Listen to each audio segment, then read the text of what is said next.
He's not. Hello, everybody. Hello, Professor. Good to be here. A good day for a respected colleague of mine. When you showed up, or it was already a colleague. So we don't talk about students and we talked about colleagues.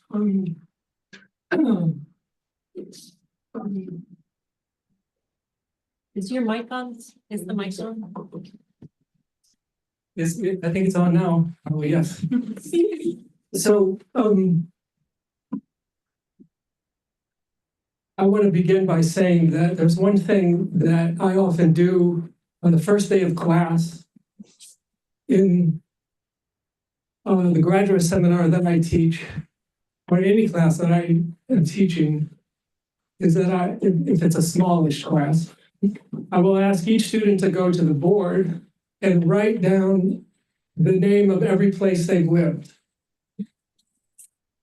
And I do that because I'm always aspiring to make us all conscious of the fact that each of us in a room has stories to tell about the places we've lived and the people we've known and met. So Mike Bishop, to give you an abbreviated version of what he would have written on that board, it would have been from small town Western New York to Rochester, New York, to Georgetown for an undergraduate degree, to Australia, to Nicaragua, to Martha's Vineyard and Cape Cod, to Missouri, to Harvard University for a master's degree, to Berkeley, California, and the University of California at Berkeley, and finally to Ithaca and the surrounding rural area of Ithaca and Cornell University. So when we see a list like that, we start to get a sense of he's got stories to tell.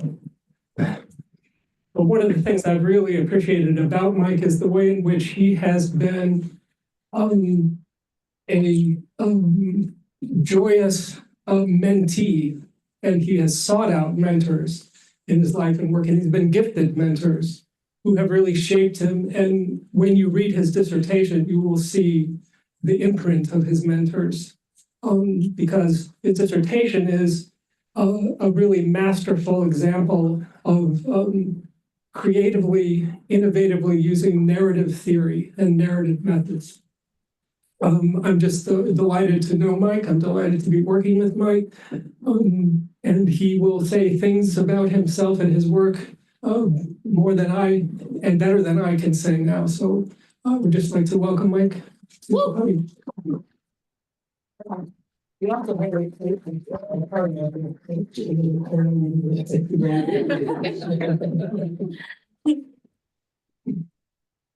Thanks for that introduction, Scott. Appreciate it. See you.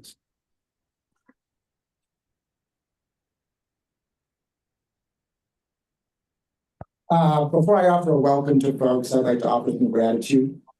Having lived a few years and had a near-death experience or two as part of my stories, I view every day as a gift. In an early August presentation, Onondaga educator and activist Jake Edwards, who sat on the Onondaga Nation Council of Chiefs for over 20 years, after offering a traditional Haudenosaunee Thanksgiving address, stated, "Today does not owe you anything." With that in mind, I offer my own form of gratitude, first and foremost to my wife, Mickey, for her unconditional support, to my mentors, as Scott mentioned, Sharon and Tim and Anne, for challenging me to shape my personal model of change, to my friends and project mentors, Sam George, Spencer Lyons, Janelle Beauvais, Jason Corwin, and Dave Fadden, to past workmates Stephanie Johnson, Jose Ramirez, and Megan Voorhees for demonstrating that people-centered organization is possible. To scholars Min Dang, Deb Vidali, Cynthia Kaufman, and Barry Brenton for your insights, and to my peers, Aditya, Amy, Carolina, Krista, Matthias, and Maria for your support and time. To members of the Polson Research Working Group on Decolonizing and Co-imagining Higher Education, Pat, Shanasia, and Julia. to my department, including Rachel Besner-Kerr and Lori Leonard, without whom I would not be here, to Professor Jolene Rickard for her guidance and trust, to my committee, Jamila Mishner, Jarella Zell, and Scott Peters for your support and challenges, and finally, and not least, to my dialogue partners who shared their stories with me. I offer this talk in honor of one of my participants, Gretchen, who during this project passed away due to long COVID. I encourage you to take a moment and offer your own silent gratitude to the land and people, past and present, who have brought you here today.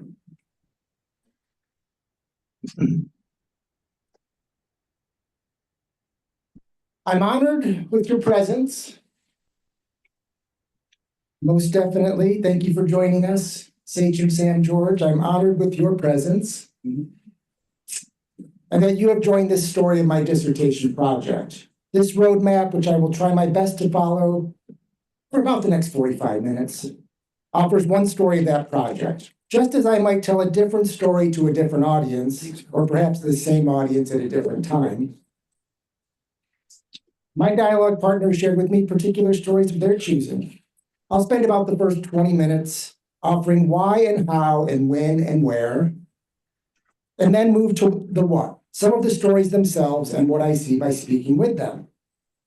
This seminar then serves several purposes: to share some aspects of the research project, to dialogue with you, if you can stay past 4 o'clock, to further the questions that emerge from the project, and it serves as my farewell to Cornell, having arrived here 9 years ago next month as a full-time employee. My first trip to the North Country was in spring 2022, when the John Brown Historic Farm celebrated the 100th anniversary of Black leaders journeying from Philadelphia, Pennsylvania to North Elba, New York, just outside of Lake Placid. These leaders had raised funds and made the journey in order to honor and give more visibility to the 19th century abolitionist and consummate ally, John Brown. The on-site anniversary celebration was begun by Teresa Bear Fox, who sang a call and response version of the traditional Mohawk Thanksgiving address. John Brown Lives executive director recognized the awardees of the Spirit of John Brown Freedom Award, including Tom Morello from Rage Against the Machine, and a woman of European descent who created the nearby memorial field for Black lives. The installation, quote, mourns the violence that permeates the Black experience in America, end quote. The tented celebration mere steps from the field produced jubilation in the multiracial crowd, finding common cause and continuing the legacy of perhaps the most controversial white ally in U.S. history.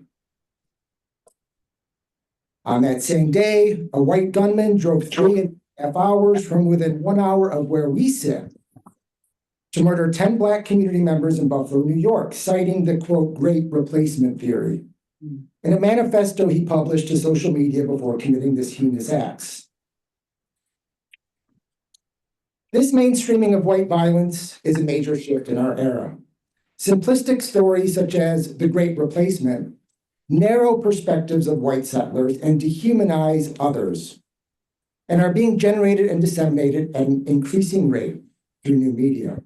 Such dominant narratives that dehumanize Black and Indigenous peoples are circulating in rural New York State communities. In the 21st century rural US, white supremacy is an empirical reality. In this project, I choose to focus on exemplars, white anti-racist allies living in rural areas who are struggling against their own socialization into dominant discourses of whiteness. Over the past 2 years, I sought out the genesis stories of white anti-racist allies living in the North Country. Their social movement work is testament that cultures of resistance to white supremacy and colonial domination exist.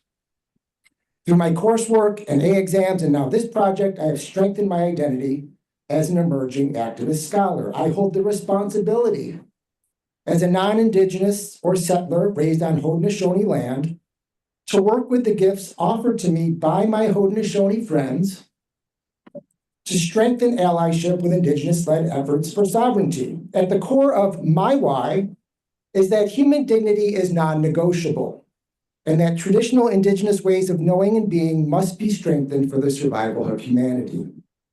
Most research on white people confronting white supremacy focuses on people living in urban areas and acting in solidarity with Black communities. I focus on rural areas and ultimately am interested in the prospect of settler solidarity in rural communities with traditional Haudenosaunee peoples. This project works against Indigenous erasure by centering the stories of white allies who are grappling with living on land that is the traditional territory of the Haudenosaunee peoples. It's perhaps an understatement that I am not a typical Ph.D. student. This is not a typical social science research project with its focus on story and dialogical narrative analysis. I focus on story and dialogue, knowing that these methods would likely lead to deeper questions rather than generalizable assertions. My project is focused on dialogue with a certain type of story, the genesis or origin story. Before exploring how I invited these stories from my dialogue partners, hint, and offering some working definitions and theoretical frameworks that appear through this talk, here are some additional choices I made in the course of this project. As mentioned, a major choice was to work with allies trying to unravel racist and colonial systems in our communities. Allies are atypical cases, white settlers who are struggling to consider their role in social movements for racial justice. I exercise choice as well in embracing certain working definitions. I consider Indigenous to mean people connected to land through ceremony and language. Most importantly, I do not generalize across all Indigenous peoples or all traditional Indigenous peoples. Already it is too broad a generalization to simply state Haudenosaunee, as the Six Nations are not homogeneous when it comes, for instance, to language. I define settlers as simply non-Indigenous to a place. While this might appear to fall into a dualistic trap for the purpose of allyship, generally it is clear when white settlers consider themselves as such when supporting frontline communities of color. Which gets to my working definition of ally. People who are not directly impacted by modern colonial oppression and exploitation, yet are willing to stand with frontline communities. I consider white and whiteness a social construct, even a political choice, with real-world implications that co-evolved with liberalism and Western scientific thinking, with material relations to marginalized Blackness and indigeneity. I rely on the work of Baldwin, Saxton, Du Bois, and Roediger. I consider white supremacy an intertwining system of social, cultural, political, and physical domination by settlers over subaltern, quote, others. This phrase more accurately names the historical, structural, and systemic racism in the US. I draw from Max Lebrun's work, Pollution is Colonialism, to define it as, quote, more than the intent, identities, heritages, and values of settlers and their ancestors. It's about genocide and access. It is not an event, but a milieu or active set of relations. Along the way in this talk, you might notice I refer to movement intellectuals, dialogue partners, frontline communities, and will use language such as fertile ground and mentor, all phrases I'm happy to clarify in the Q&A. My research questions shifted in the course of my project. Ultimately, I sought to detail North Country narratives and white anti-racist ally genesis stories. At least half of my results are the rich cache of stories. I will share as much as possible of their texture and vibrancy, paradox, and insights. Questions 1 and 2 were emergent of the project itself. And I will not have time to address the third finding for the sake of time, although I'm happy to go into that in the Q&A. In discarding some questions in the course of this project, I practiced what C. Wright Mills calls intellectual craftsmanship, which I embrace in my emergent, reflective, yet rigorous manner of working with the stories I collected. In order to make sense of the most compelling findings I would like to share with you today, I will add as little as necessary on historical context, my positionality, the theories I engage, and how I conduct my data collection and analysis to shape these findings. So bear with me as I offer some additional grounding. If time allows, I will share more about the privileged position of scholar to assert which aspects of context matters. This is both a scholarly as well as a political decision. Stories are based on social relations, which do not play out in abstract place, but in specific milieu. Recognizing Indigenous land dispossession and a continuing effort at genocide, and challenging white settler innocence, I have a responsibility to position myself vis-a-vis the indigenous people, the Haudenosaunee, who still inhabit New York State and my research area, especially as my institution benefited the most among all land-grant institutions from indigenous dispossession. Gaswenta, often referred to as the two-row, anchors this project in place and serves as its conceptual starting point. This agreement, still looked to by Haudenosaunee sachems and clan mothers, is a model for allyship and is one of the images I used to provoke dialogue with my participants. The Onondaga Nation website offers this description based on interactions that began in the early 17th century. Quote, as the Haudenosaunee and Dutch discovered much about each other, an agreement was made as to how they were to treat each other and live together. Each of their ways would be shown in the purple rows running the length of the wampum belt. In one row is a ship with our white brothers' ways, in the other a canoe with our ways. Each will travel down the river of life side by side. Neither will attempt to steer the other's vessel. The Haudenosaunee and the Dutch agreed on three principles to make this treaty last. The first was friendship. The Haudenosaunee and their white brothers will live in friendship. The second principle is peace. There will be peace between their two people. The final principle is forever, that this agreement will last forever, end quote. Of utmost importance to this project, one of the primary differences between the vessels are ways of knowing and being in the world, our epistemologies and ontologies. As one example, Indigenous relationship to land is rooted in ways of being and knowing that differ dramatically from settler notions. I do not claim to understand the nuances of Indigenous being and knowing. Yet, with even a preliminary understanding of Indigenous concepts of land, as an aspiring activist scholar, I have a responsibility to acknowledge and reveal these in my scholarship. From a settler perspective, this map demarcates the rural region considered as North Country. Rural areas are sparsely populated and have a dependent economic, political, and social relationship with regional metropoles. Santos, Halperin, Frank, and other decolonial and development theorists note that the underdevelopment of rural areas is social as well as economic. From this standpoint, the North Country is situated in a core developed nation, the US, yet I consider peripheral, plagued by the inequalities driven by neoliberal capitalism. According to the Adirondack North Country Association, the North Country consists of 14 counties, all with some portion in Adirondack State Park. This rural area was the birth of outdoor recreation in the early 20th century, with its big camps and railroads constructed for the ultra-wealthy. This legacy continues today. In addition to place, in my writing, I address time in a spiraling fashion. Since the two-row agreement, Indigenous peoples have lived and are living through a continuing near genocide begun at first contact with European colonizers in the 15th century.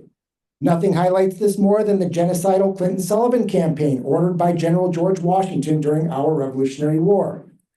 This act is characteristic, since modernity of white desire to possess and do harm to colonial subaltern others thought to stand outside of humanity. It is also indicative of how capitalism could not advance without primitive accumulation, the violent dispossession of lands in an effort to both create surplus value and turn those living with the land into wage workers. In my writing, I note the spiraling histories of dehumanizing treatment of both Black and Indigenous peoples in the forms of, quote, boarding schools, end quote, welfare sweeps, and now mass incarceration. For the sake of time, I reserve how I define the conjuncture for this project, where philosophical liberalism's individualism and universalizing appear in new neoliberal forms. One new feature of this era is the founding of strong networks of white anti-racist allies that emerged since the Black Lives Matter movement, especially with the murder of George Floyd in 2020. My desires and hunches for this project were formed by my background as a student, professional, activist, and as a person. My positionality is important and is central to my manner of conducting this project. One methodological reason for this is that in my writing, I choose to share my own process of continually coming to allyship through dialogical interviewing. However, for the sake of time, I bracket out much of what I write about and had hoped to share today in terms of my positionality. In brief then, as Scott mentioned, I grew up on Seneca land in rural Western New York State. Two stories shaped my early view of Haudenosaunee peoples. That of Mary Jemison and of Boyd and Parker, two Continental soldiers captured by the Seneca. I shared these stories with my dialogue partners as a way to increase trust and provoke sharing. While I do not share it with you here, within my dissertation, I appendicize one version of my complete set of Genesis experiences. Over my 25-year career in the public sector, I worked in higher education, leading community-engaged research, learning and leadership programs at Harvard College, UC Berkeley, and here at Cornell. In designing and leading these programs, I developed expertise in critical reflection, dialogue, and coaching students to develop their own story of self in the method of Marshall Gans. I took a class with Marshall Gans and worked briefly while at Harvard. I also met Mark Warren, whose work I cite repeatedly, and later brought him to Berkeley for a special book event. Berkeley is known to transform students and residents, and it had that effect on me. While working there, I assumed the identity of an anti-racist organizer after the response to Hurricane Katrina in New Orleans and the wider Gulf Coast. I have confronted white supremacy culture within myself, within these projects, and through campaigns, from California to New Orleans to Ithaca. Through these, and confirmed by theorists, I see how whiteness remains the defining feature in the rural US.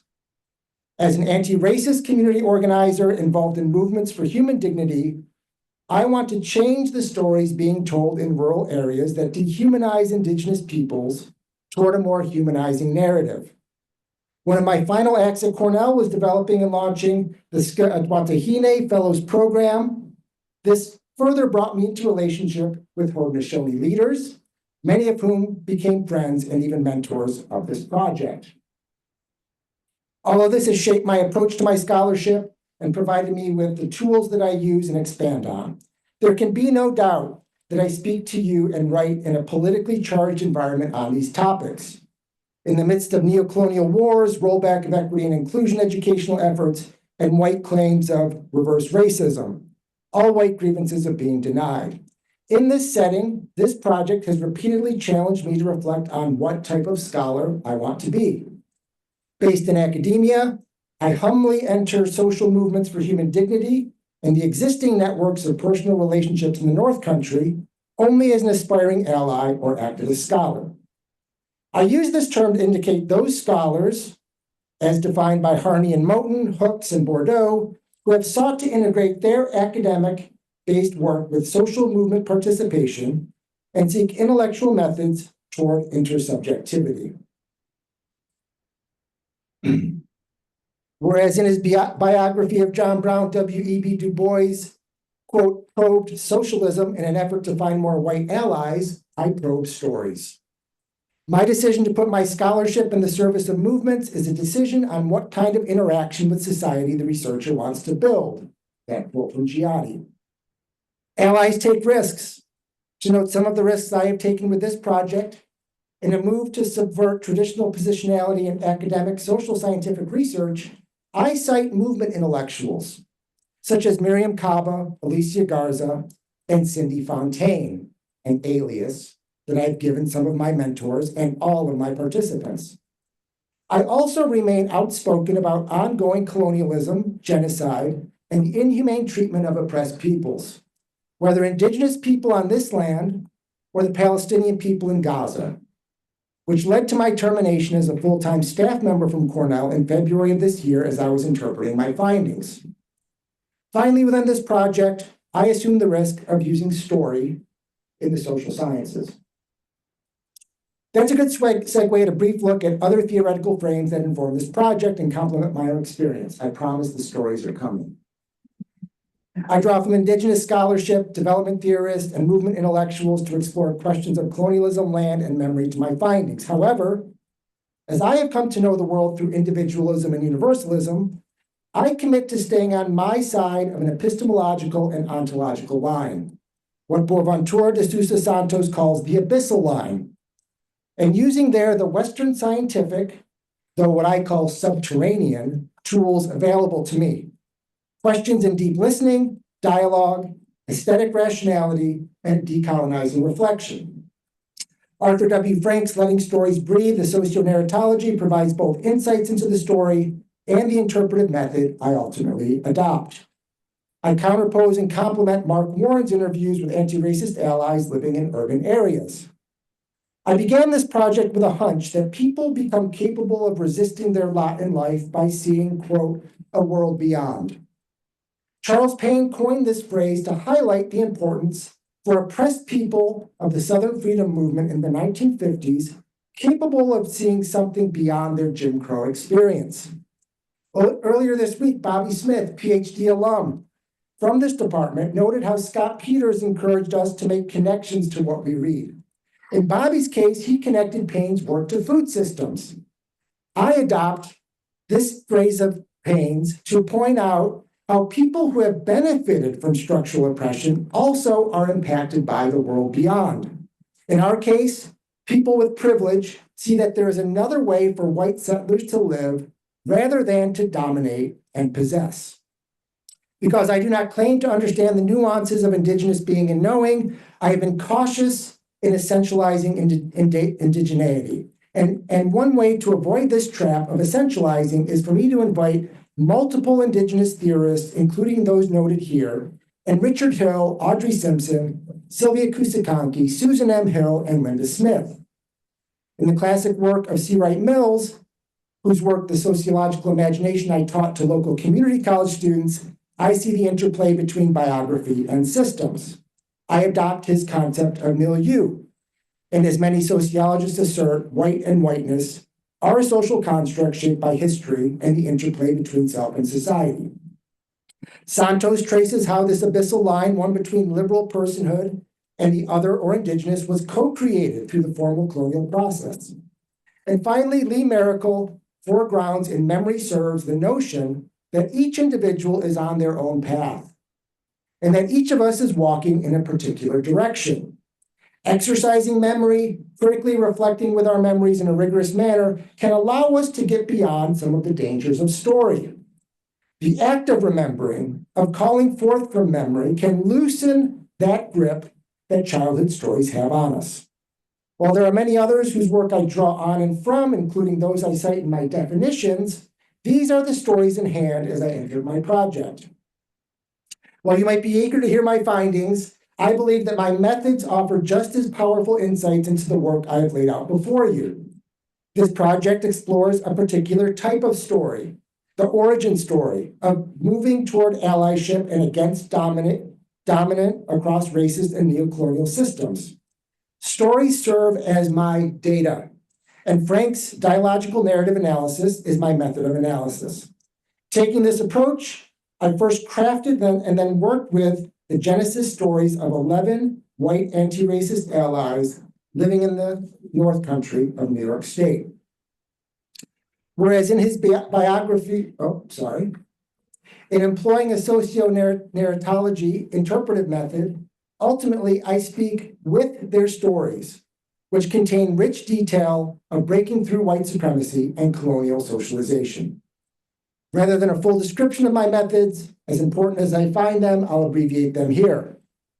From May 2022 to December 2023, over the course of 7 trips to the North Country, I gathered 45 hours of stories with 15 dialogue partners. In doing so, I collected or crafted several artifacts, none more important than the 11 stories. As Giatti names, there are political dimensions to any scholar's choice of methods. This decision has implications for my topic. It's premised on a small group of exemplars.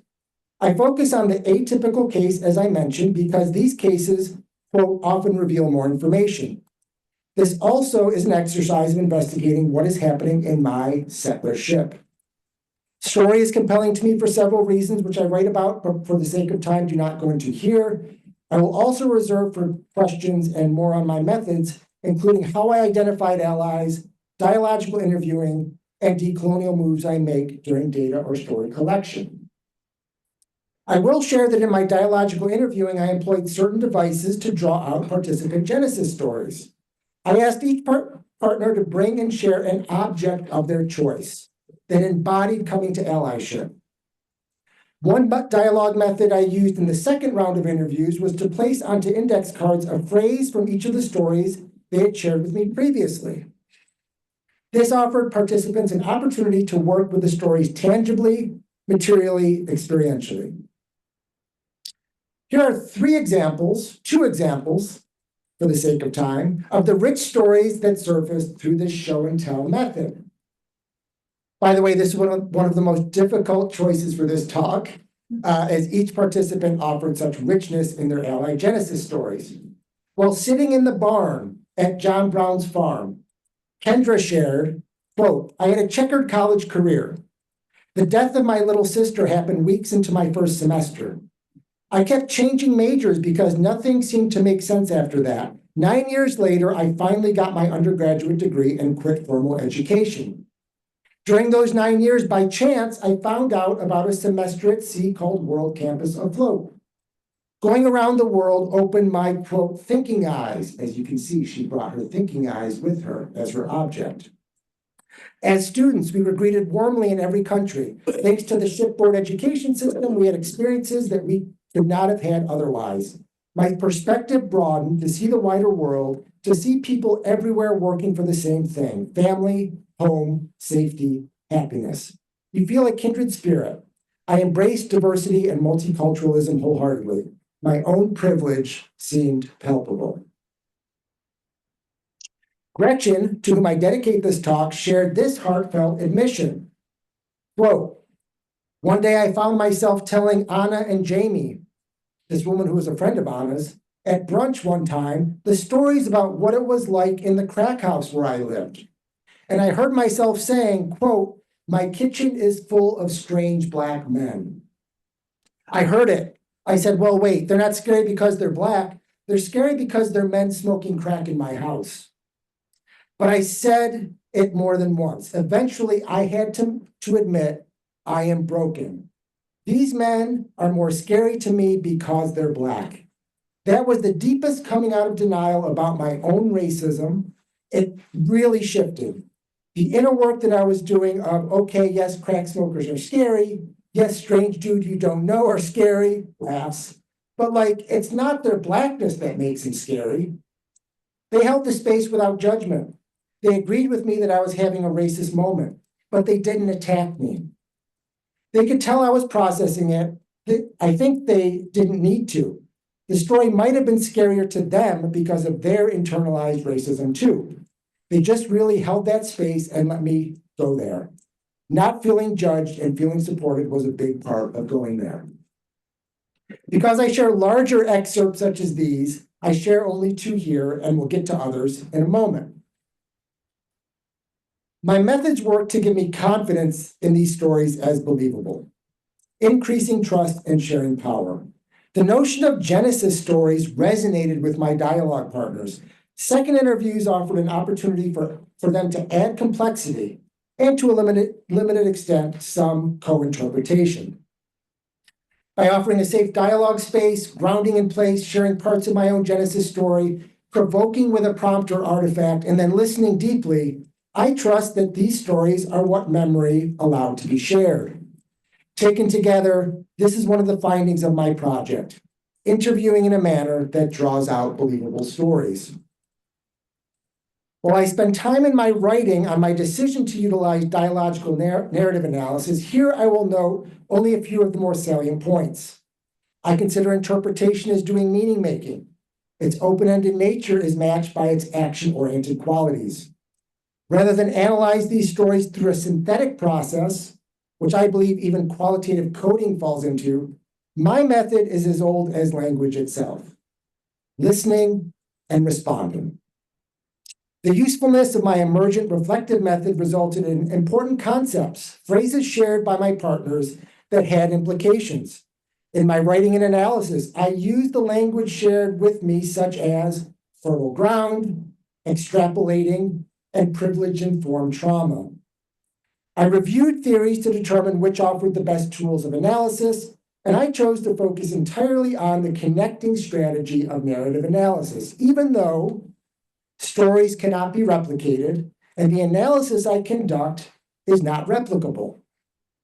Through Frank's socio-narratology method, I speak with the stories which can contain rich details. This meant first preparing each story from the transcripts. Preceding reflective coils surface salient questions to pose to the stories and conversations. I did share versions of their stories with my participants, both to check for accuracy as well as a gift to them.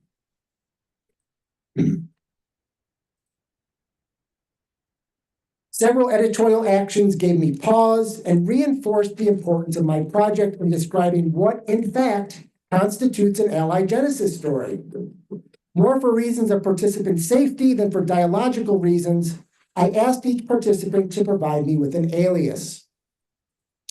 I address myself to these stories as subjects themselves. I cite the stories and what they assert rather than what my participants state. Over time and repetition, the effect of this was to honor stories themselves for their truth, vulnerability, and courage.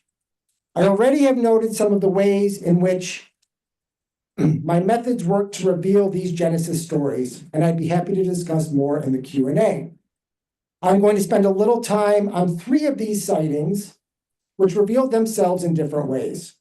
I bracket out of this talk an entire set of sightings on story itself, as well as on the importance of sustaining habitat and to encourage risk-taking.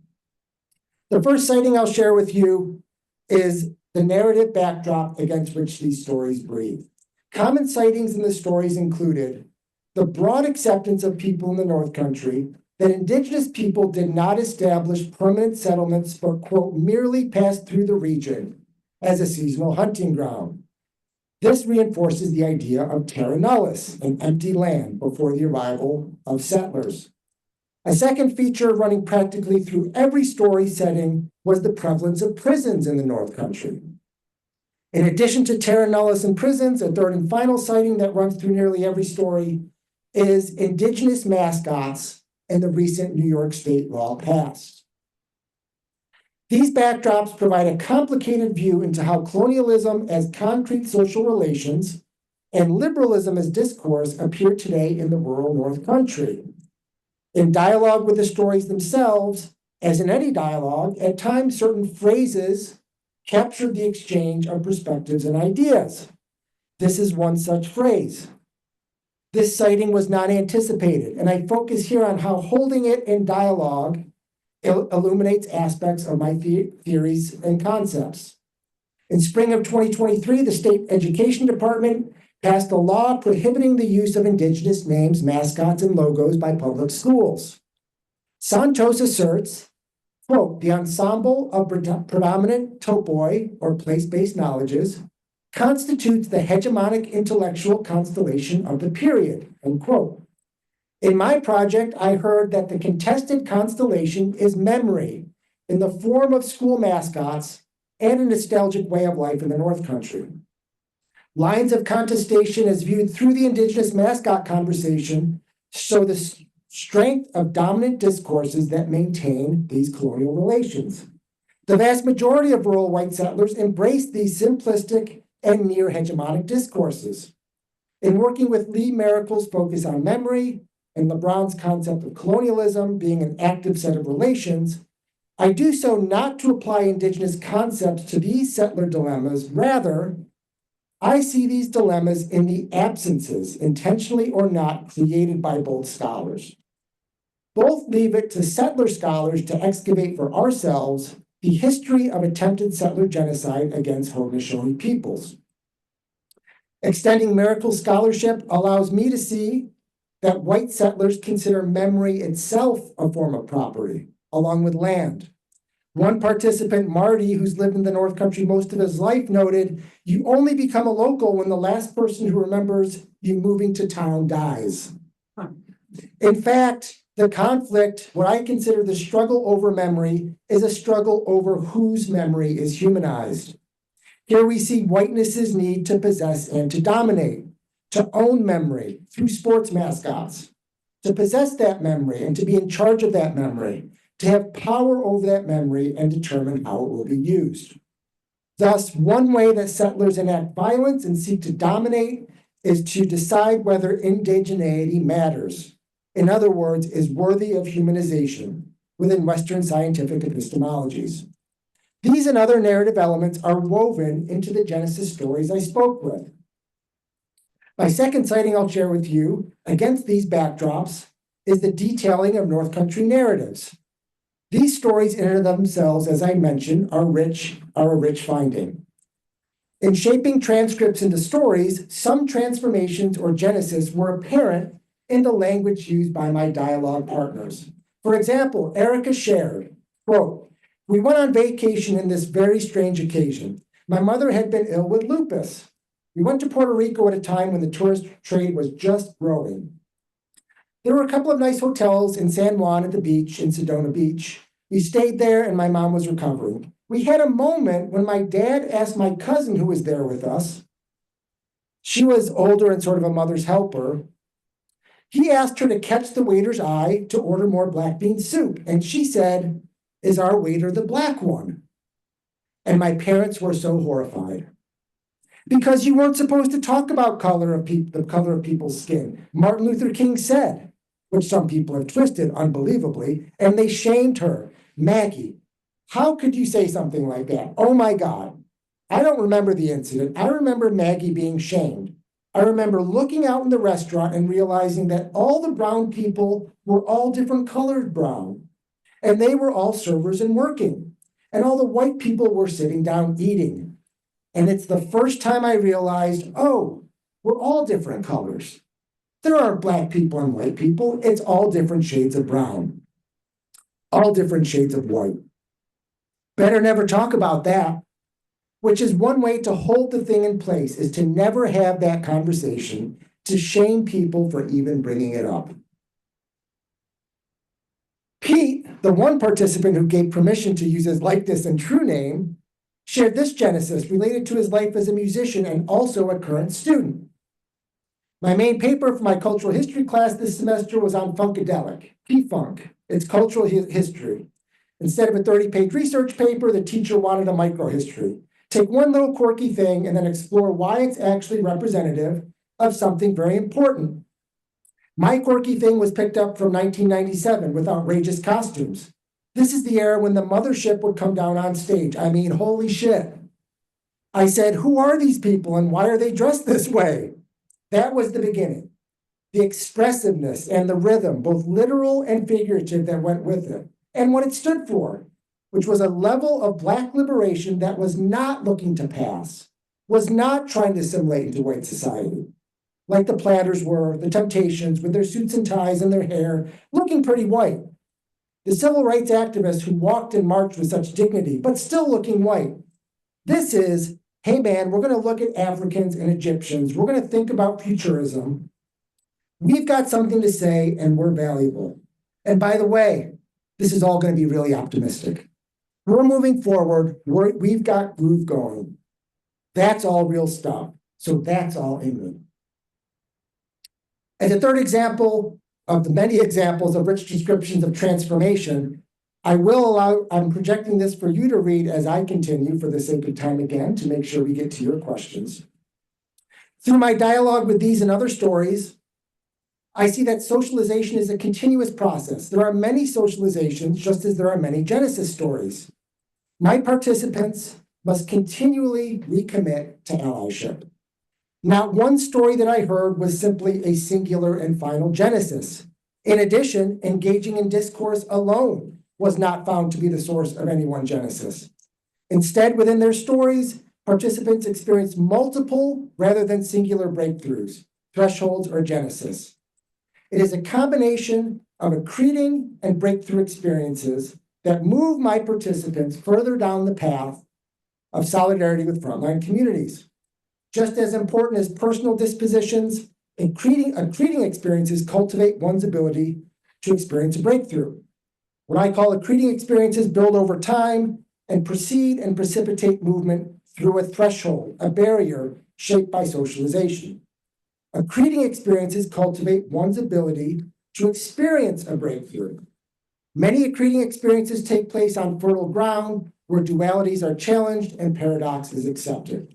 For example, an affinity for the music and arts serves as both strong at creating experiences and breakthroughs.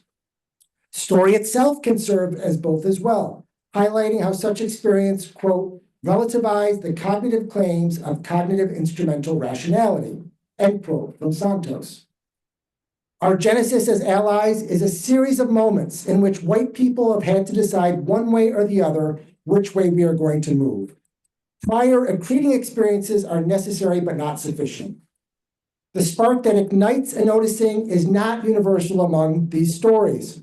Different stories name that spark as exposure to other cultures through travel, hearing from Black and Indigenous leadership in a trusted setting, being in a particular place, or even listening to or telling a story. I theorize that each catalyst offers a gentle push out of a dominant trajectory wherein all of my participants are socialized into white supremacy. Rather than 3 breakthrough moments, I will share one. And I'm happy to go back to these. Lakin's story, which typifies the travel experiences shared with me, shares this breakthrough. I went to Union College in Schenectady, New York. I was still sheltered when I went to Union. I went on a term abroad my sophomore year to Vietnam, my first international experience. It was the first time that I saw, I think this is maybe why I went to grad school for urban and regional planning. I think the first seed that was planted for that path was seeing the infrastructure or lack of infrastructure in some of the cities in Vietnam. A lot of our field trips in the context of our studies was around the Vietnam War, which in Vietnam is the American War. That was the first time that I learned about the brutalities of war. That made a lasting impact. I'm grateful that I was able to do that at such a young age because I think that reframed everything for me moving forward. I grew up in a really small town, rural New York State. It was a suburb, and I hadn't really been out of it. And then I immersed myself in a very different culture, and I realized how much more there was to experience. I had never traveled abroad. I didn't travel a ton in general growing up at that point. That was a complete exposure to everything I didn't know. Another continent and another language, another perception of war. And I think that I think that can continue to encourage that curiosity of what you think might not be completely accurate, and always keep your mind open to different sides of the story. That was not the last trip I took out of my comfort zone, just the first, I guess. Happy to come back to Astrid's story, as well as another story shared by Yvette. These moments of revelations move participants through an important threshold. Moving through a threshold is an either-or moment where participants choose one path over the other. By their nature and rarity, these breakthrough moments indicate the power of socialization into dominant white supremacy. Ultimately, these multiple geneses, with their unevenness and backsliding, challenge the dominant universalizing narrative progress. For the sake of time, I bracket out both additional features of what I call fertile ground, as well as the qualities of stories that break through. This second feature is also something I bracket out from my dissertation, although I do include an extended footnote, as it is not directly related to this writing project and did not connect to my theoretical frames. However, it is one way I seek to ensure that this project, in fact, has tangible benefits to the work of the people who have given me their time. I'd be happy to talk more about how in my own organizing I have used these insights. The third and final insight I'd like to share with you, the most compelling finding, is that of extrapolating allyship. I coined the phrase extrapolating allyship through my dialogical interviews. It came about as a result of mishearing Gretchen, who spoke of extrapolating oppressions. In her story, she shared, quote, "My lived experience of systems of oppressions and what happened to people around me had a direct effect on allyship because it was easier to understand, because institutionalized racism is classed too. Because I had some experiences with class oppression, it's easier to extrapolate. Not that I could ever really understand, but it's easier to have an idea of maybe what it's like for people of color and to see how broken that is and want to fix it. Extrapolating oppression is a dynamic prevalent among my participants and complements approximating oppressions suffered by them. Existing already in the literature is approximating experiences where a person with a subordinate social identity feels the weight of oppression and exploitation such as women, and can approximately place themselves in the oppression felt by another targeted identity, people of color. Extrapolating allyship is when an individual is not impacted by a particular form of oppression and acts in solidarity with one targeted group. And then, based on that experience, is more inclined to extrapolate their allyship to another targeted group. In neither case is the oppression directly impacting one of their own identities, as with approximating experiences. Prevalent among the Genesis stories I spoke with were allyship with women and LGBTQ people, either as a parent, child, or coworker. A second major extrapolating category is allyship with one's own children, as they navigated school systems as a caregiver. 2 participants shared stories of solidarity with people with intellectual disabilities or mental health diagnoses. 4 individuals made explicit connections between class-based allyship. Before theorizing the limits of this extrapolating move, I offer just one example of extrapolating so as not to overlook the richness of the stories themselves. Nicholas's example speaks to allyship with women, which he came to while in college. Quote, I went to school at SUNY Geneseo. I got an undergrad degree in business and psychology. Geneseo is so heavily weighted in female populations, the ratio is 4-to-1. So I spent a lot of my time with women. I don't have any sisters, so I wasn't exposed to the idea of being treated equally or those types of things. Being around so many women, I was abutting up to this culture in college, which is very bro-y. You're 20 years old and you're really interested in drinking and having sex in that hookup culture. I butted up against very strong, smart, thoughtful females who are pressing on that. That would be the first time I was exposed to that inequality exists, and it exists in my everyday life. That's the first minority group or exposure, being around women, understanding that unequal pay is a thing, and going for a walk at nighttime. It's just the thing that I never would have thought about. But when you've got people like that in your life that are your friends and you're intimately connected to, and they can start to explain, quote, this is something that's always in the back of my head when I get in my car. I always check in the back seat. That violence towards women, that was my first window into my privilege that I never needed to think about, got me thinking about.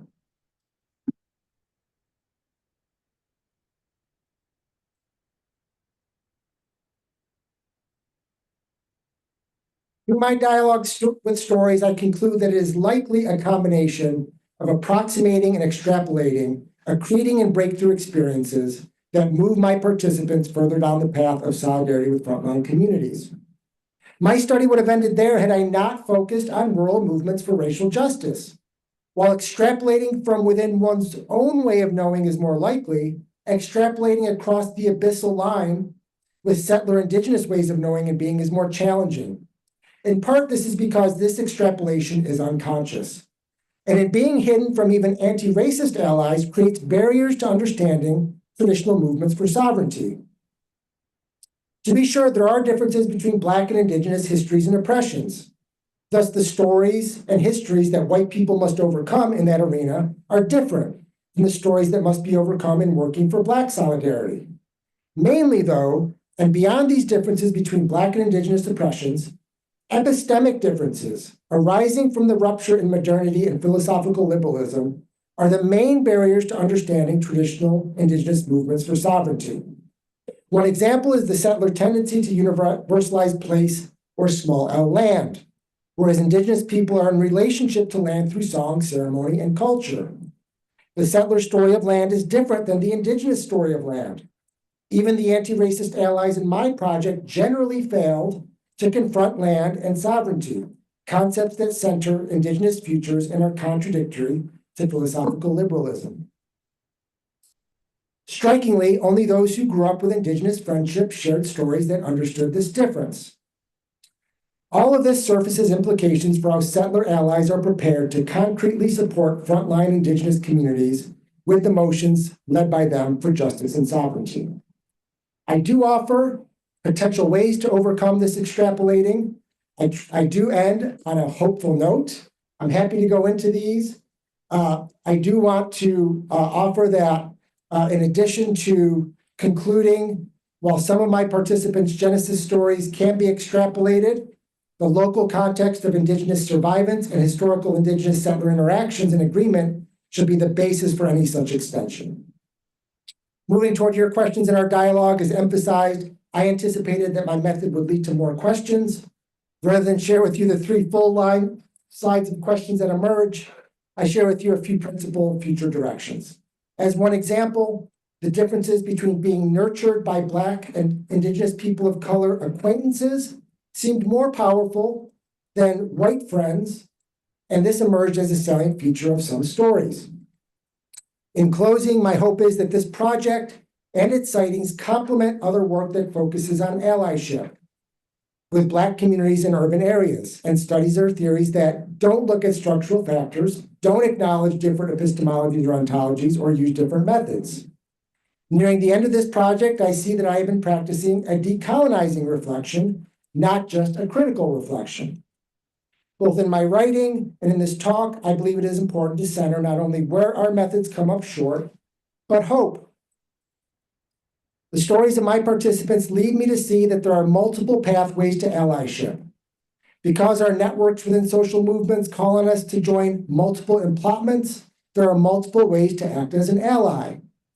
Rather than interest in extending or finding the gaps in Indigenous theories as an aspiring activist scholar, I am more interested in extending any theoretical insights to on-the-ground organizing among other white settlers. I encourage more work like this in the social sciences and among development theorists and practitioners that could arrive at richer, more textured stories that can complement more qualitative studies. In this, there is opportunity for dialogue among scholars and movement intellectuals across ways of knowing. As scholars and allies, we must be honest about the historical and current traumas being visited upon frontline communities. This acknowledgement in the form of seeing the damages wrought by discourses such as Indigenous mascots provides solid ground on which we might engage in solidarity efforts. I have a list of references for folks, and I'm happy to take questions, and sorry for going on a little long. Thank you.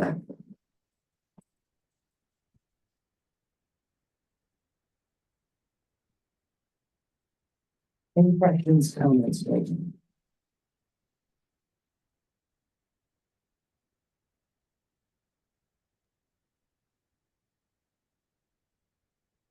I have one, if that's all As I right. say, I'm curious about the method itself.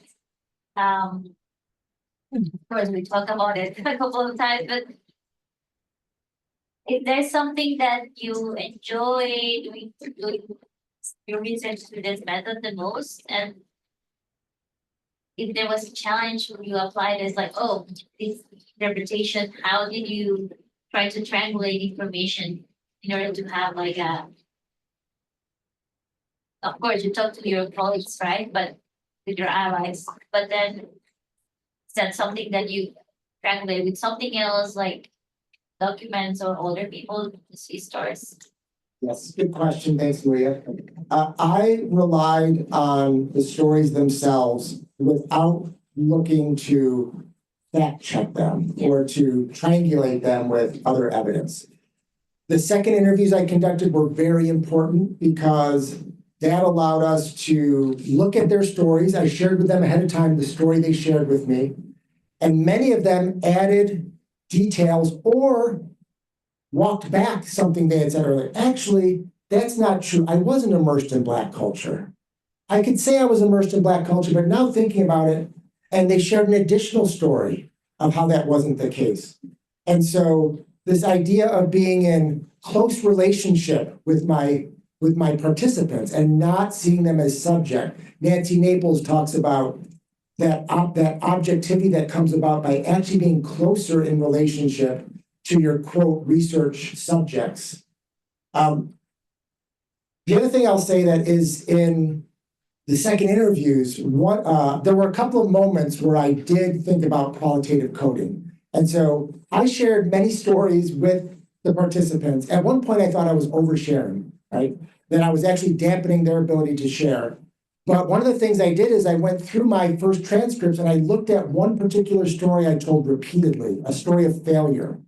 When I was at Berkeley, I removed 2 Black students from their leadership in a trip. By the way, I'm in relationship still with one of those students. But in looking through the 13 times I told that story, certain things emerged for me, and it allowed me to get into a conversation with my participants about how I was not going to treat their stories in that way. And to go a little deeper into that, because I think the details are needed, I realized that the reason why I shared with my participants of why I removed these two students from their leadership roles changed over time. Every time I told the story, it was shifting, right? So I'm thinking, here I am trying to tell a story. I'm accepting my participants' stories as accurate, but I'm telling a story that I don't know if it's even accurate. So that really called into question for me my own memory and how well I knew the story I was sharing. And I'm happy to expand on that, but altogether that really led me to talk very openly with my participants that I was going to treat their stories in a holistic manner. I wasn't going to try to code certain aspects of it, because in doing that, I felt I was doing violence, and really took their stories as what Frank calls first-rate fictionalizations, right? Like, it's what their memory allows them to share, but I believe what they're sharing with me as what's believable, and I thought they were believable stories. And things that they value, right? Thanks. I see a few questions there, but sure.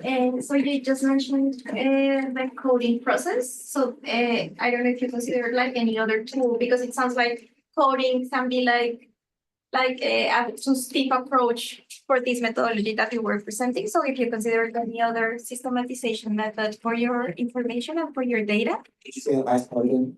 Like if you consider any other method to organize your data, like besides coding it. Again, because it sounds so stiff for this approach that you were choosing. And the other question is if you excluded any participant during the process. I'll take that question first. I did exclude participants.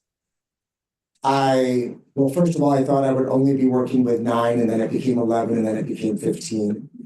And I'd even done some preliminary research with 4 other folks that I had talked with. And I decided to remove 4 people for different reasons. One woman was actually a woman of color who passed as white, and she asked me to remove her stories, which I did. I still consider her a mentor to this project. One individual who tended to over-theorize in telling stories, and so there wasn't as much richness or vibrancy in some of the details. And there was one individual who was outside of my research area. I still thought it was important that I speak with him, and it was helpful. The 4th, she was impossible to anonymize. I couldn't even talk about her organization because her work was so much at the center of what was going on that I couldn't find a way to protect her and her stories. To your question about other methods, I did having done some work, thankfully, with Jamila Mishner on qualitative data analysis and thinking about that. I tried to do that with the stories I was sharing, in this case, about the 2 students from Berkeley. What I found was, as I was coding, there would be phrases on either side of the phrase that I was looking for that really gave that one phrase a very different meaning. And so I realized that to take that and then work with, risk management, I talk about risk management 5 times about the reason I removed these 2 students, but it was slightly different each time. So it didn't feel like I was really getting at what was going on there. And it felt like working with the entire story in larger excerpts allowed me a more holistic sense of what was going on. You guys saw your hand and then here. Yeah, Mike, I'm very happy to be here at your exit seminar, and I appreciate all of the conversations that we had in our decolonizing and reimagining higher ed group. And I'm wondering, as I think about my own I think you do a very beautiful job of balancing some of the, kind of conflicting feelings about how to treat data carefully and respectfully. And I'm wondering, and I'm sorry if you already spoke about this a bit, how it is that you plan or have already presented your results and like these kinds of findings to the participants themselves and to the people that you work with. How I shared this with them. Like how specifically, like if it differs from like how you're sharing it here. I'm planning to give each of my participants a copy of my written dissertation. They each have their own set of stories that I include in the appendix of my piece. Some of the stories are 7 pages, some are 15. And so I've offered those to them in a few different ways. And partly it was, does this look accurate? Is there anything that you want to change and some people have said, you know what, that story I told about my dad, he told that to me actually on his deathbed, and we never shared that with anyone. Could you just remove that story, right? Yeah. And I was like, it was a very good story. But I'm like, of course, right? So, and I will say that part of my commitment to trying to make this work useful, right? I actually, in my preliminary research, I open each section of one chapter with some side projects that are of benefit to frontline communities. One of those was 2 people I interviewed in Syracuse told me a lot of great stories about working with Onondaga Nation members and creating allyship. And they talked to me together as a husband and wife. And the husband has early onset Alzheimer's. And so the wife called me back and said, can you come back and capture the rest of this story because we want it for posterity. So they're not a part of this set of stories. They're not actually in my data, but I went back, I listened to the stories and I worked up that story and put it in chronological order, which also does some violence to the stories in some ways. And then I gifted that story to them so they have that story. So I think that's one value, but I do plan on sharing everything I've shared with you all in my dissertation with these folks as well. We've got someone online who's raised their hand. Min, do you want to go ahead with the question? Yes, can you hear me? Go ahead. Okay. Thank you, soon to be Dr. Bishop. I was late, so apologies if you spoke of this. I'm curious about whether or not you looked at how kind of the extrapolation of allyship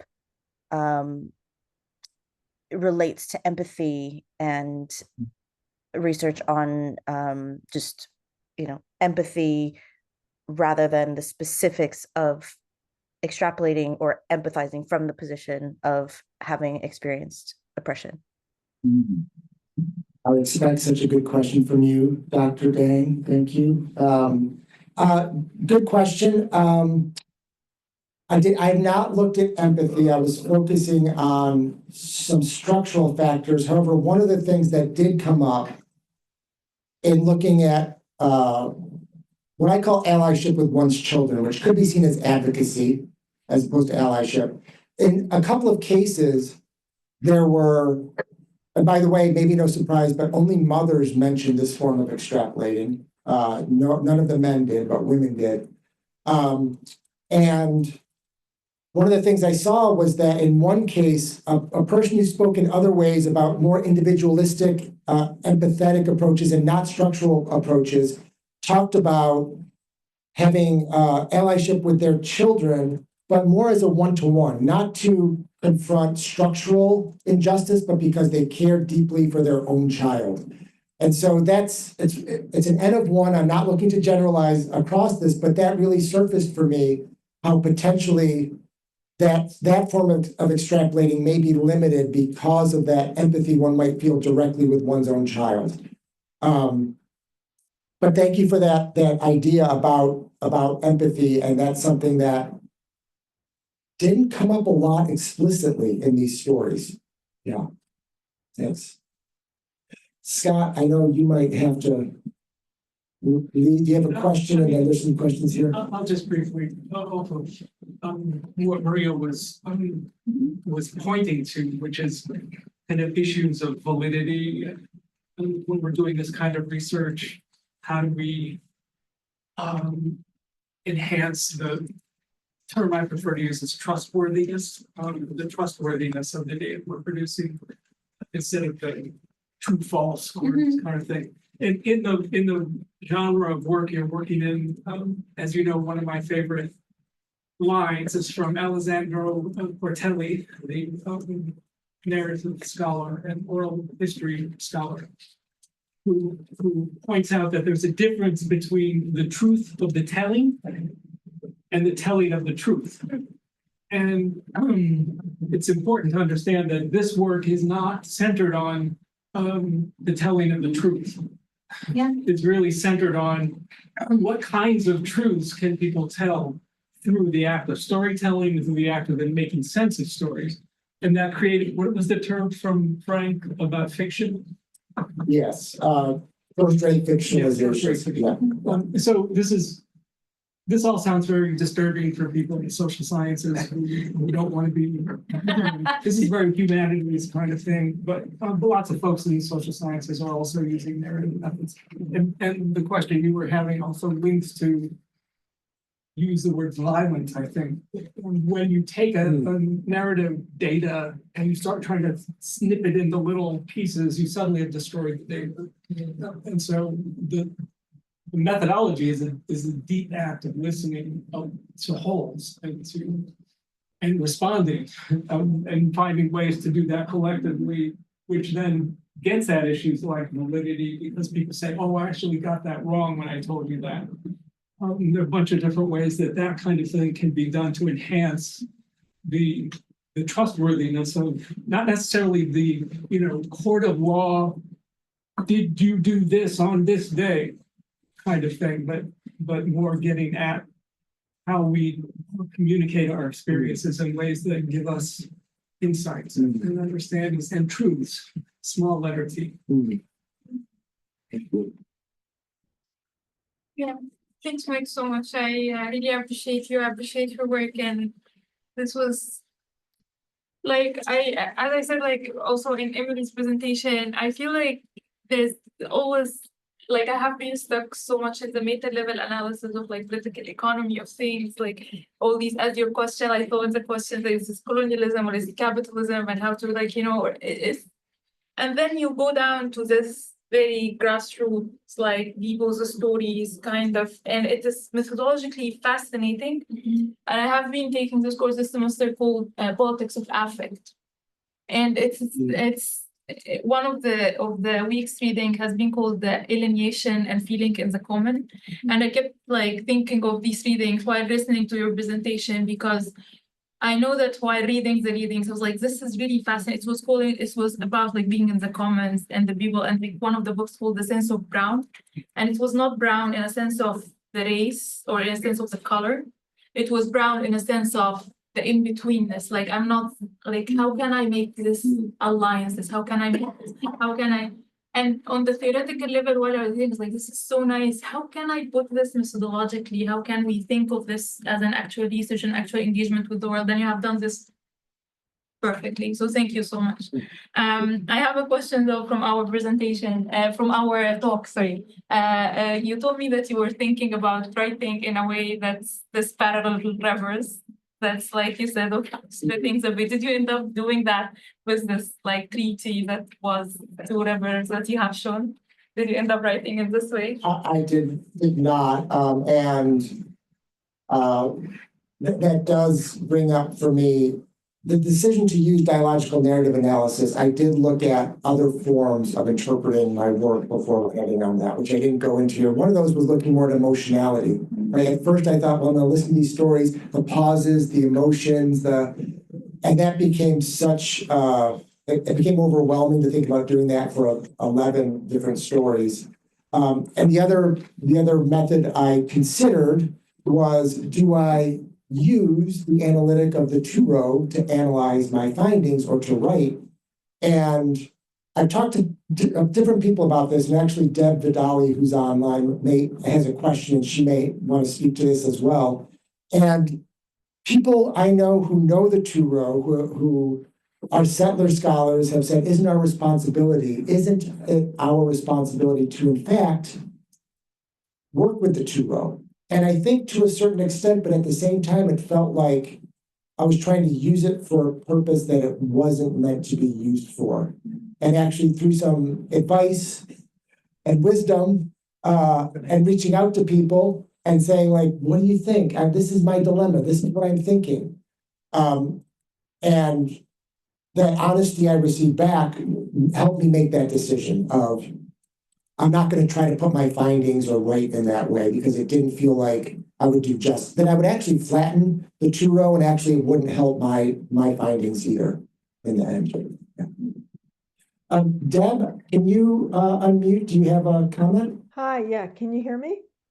Yes. Wonderful. Mike, this has just been extraordinary. Thank you for the invitation. It's just been such a pleasure to hear about your work and think about the depth of these stories and where they go, where the work goes. I just like to applaud you for doing humanistic social science. You know, coding doesn't matter right now. What matters is listening deeply and interrogating and following people's stories and seeing the patterns in them without micro level coding. So I appreciate you dropping most of the coding and just listening carefully, and sharing some of those major patterns of the breakthroughs and genesis that you found with those 11 case studies. So yes. My question is about, what it means to be a dialogue partner. And I loved your use of that phrase instead of, research subjects or research participants or interlocutors, dialogue partners, because that lifts up the idea of who we talk to someone that is a partner, is an equal, is someone that is not just a person that we're extracting data from. And so in light of thinking about dialogue partners, here's my question, which is, in dialogue, were you moved or did you change from the dialogues? Did people move or were they changed in their dialogue with you? And in particular, I think about like one area of needed change, which you've highlighted in some of your findings, is that many of these self-professed allies still don't very deeply grasp issues of sovereignty the way that scholars of indigeneity and indigenous peoples do, particularly around issues of land and terra nullius. So if, for example, you're in a conversation with somebody that doesn't quite get it at that level, would you as dialogue partner try to like lead them along? Would you take an educational role? What would be your next steps? Not just talking to them about where they're at, but maybe challenging their allyship to be even more aligned. Yeah, thanks for that question, Deb, and for your support. Appreciate you being on this talk.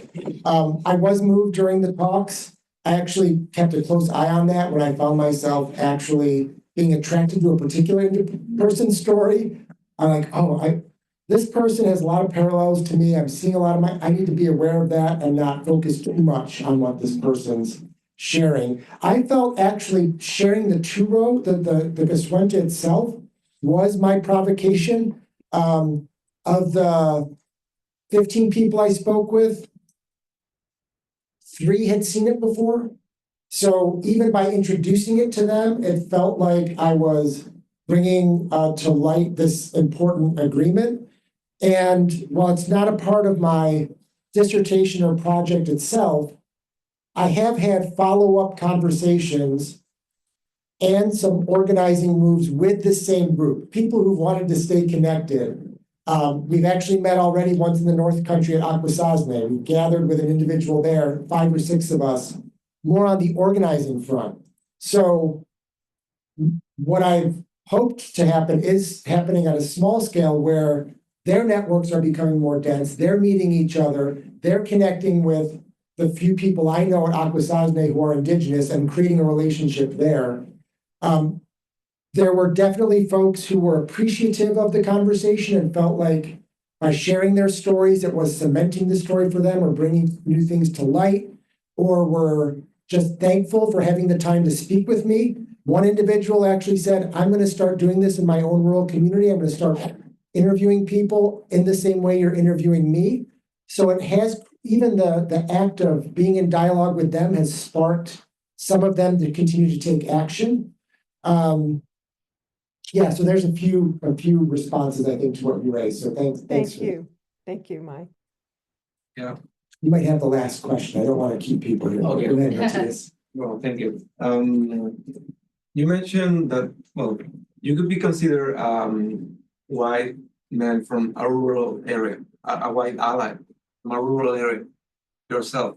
In which way the results of your dissertation are useful for your story and what you're planning to do after this? And also you mentioned that you are also an activist scholar.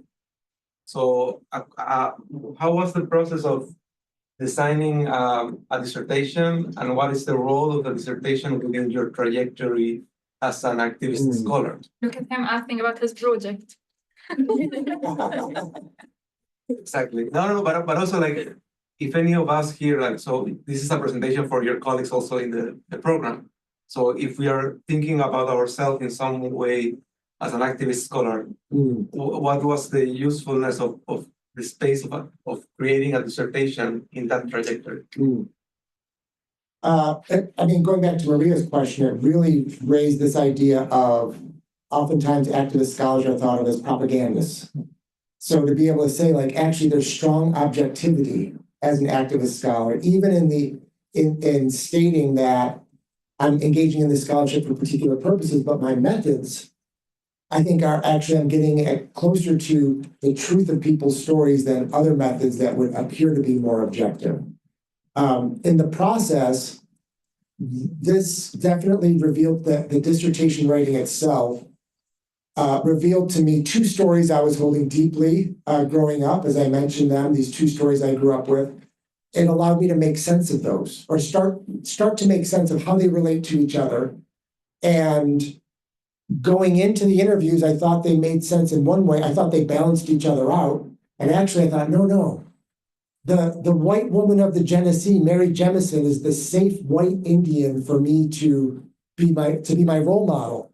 That story, I think, was camouflaging the other story that actually the way that story was failing to provide context. Both of them didn't provide context of settler expansion into the Ohio River Valley and so on. So the act of writing, of being in dialogue, of revealing these stories as an activist scholar really did help me think about how those stories form the basis for some of my judgments. On the community organizer side, there was definitely a benefit in how stories can move people. And I've already been practicing with it with some of the people on this call in my small town of, as one example, taking a piece of a dominant narrative and including that in the story and leading with it, but then bringing in a subversive element of the story.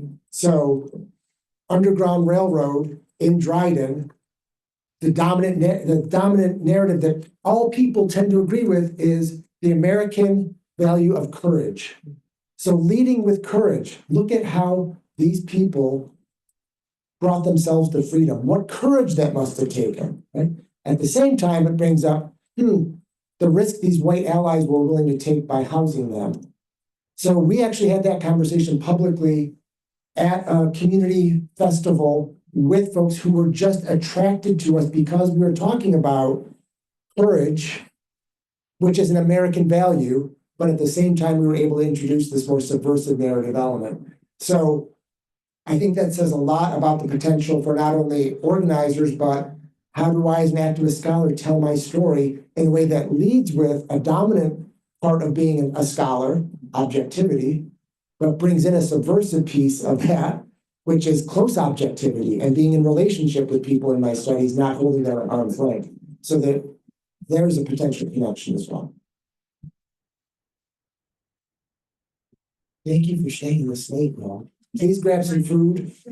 Really appreciate you being here. Thank you, everyone online. Nice job. And